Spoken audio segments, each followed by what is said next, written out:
டெய்லியும் banking and SSC point of வியூல 5 questions current அஃபேர்ஸ்லேருந்து பார்க்குறோம். இன்னைக்கு என்ன கொஸ்டின்ஸ் இருக்கு அப்படின்னு சொல்லி பார்ப்போம். First one, the only mangrove forest where tigers live is அப்படின்னு சொல்லி கேட்டிருக்காங்க. ஸோ இந்தியாவில் எந்த மேங்க்ரோவ் ஃபாரஸ்ட்ல டைகர் இருக்கு அப்படின்னு சொல்லி பார்த்தீங்கன்னா சுந்தர்பன்ஸ்ல மட்டும்தான். ஓகேங்களா? இங்க என்ன டைப் ஆஃப் டைகர்ஸ் இருக்கும் அப்படின்னு சொல்லி பார்த்தீங்கன்னா பெங்கால் டைகர்ஸ் வந்து இருக்கும். சரியா?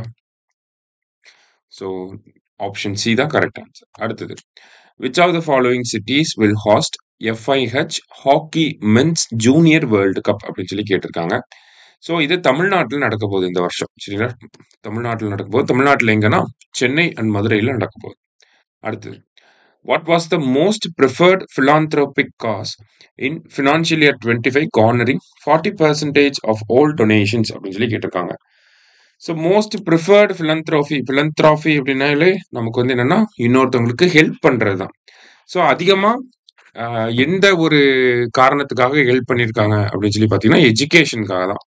ஸோ டோட்டல் philanthropic டொனேஷன்ஸில் 40% வந்து பார்த்தீங்கன்னா எஜுகேஷனுக்காக தான் ஸ்பெண்ட் பண்ணியிருக்காங்க. சரியா? அதுதான் இங்கே கொடுத்துருக்காங்க. ரைட். அடுத்தது, what is the acronym real craft stand for அப்படின்னு சொல்லி கேட்டிருக்காங்க. ஸோ ரியல் கிராஃப்ட் அப்படிங்கிறது ஒரு போர்ட்டல். சரியா? இந்த போர்ட்டலை யார் டிசைன் பண்ணியிருக்காங்க, யார் லான்ச் பண்ணியிருக்காங்கன்னா ஃபிஷரிஸ் மினிஸ்ட்ரி வந்து லான்ச் பண்ணியிருக்காங்க. சரியா?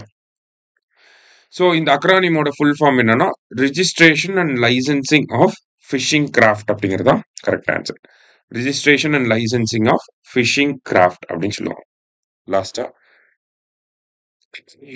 Consider the following statements regarding Minuteman 3 missile அப்படின்னு சொல்லி கொடுத்துருக்காங்க.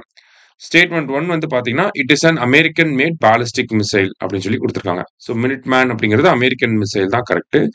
அதோட ரேஞ்ச் வந்து பார்த்தீங்கன்னா it has a range of more than 10,000 kilometres அப்படின்னு சொல்லி கொடுத்துருக்காங்க. இதுவுமே கரெக்ட் தான்.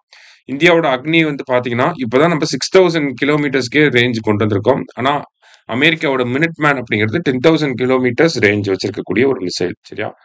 ஸோ போத் கரெக்ட் அப்படிங்கிறது தான் கரெக்ட் ஆன்சர். இன்னைக்கு 5 கொஸ்டின்ஸ் பார்த்துருக்கோம். தேங்க்யூ. சுரேஷ் IAS அகாடமி, வெற்றியின் முகவரி.